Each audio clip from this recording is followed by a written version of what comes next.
ঠিক দুপুরে ছাদের ঘরে পড়ছে রুমি একা। এমন সময় রবি ঠাকুর দিলেন তারে দেখা। এ কি, রবির কি হয়েছে?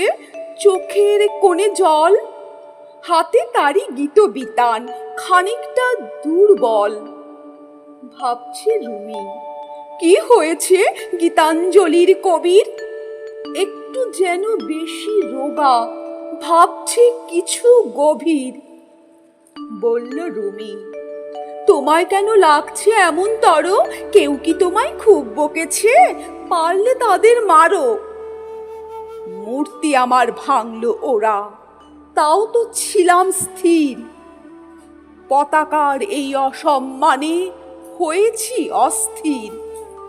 আরো বলেন রবি ঠাকুর একটুখানি থেমে, মানবতার পতন দেখে এলাম আমি নেমে।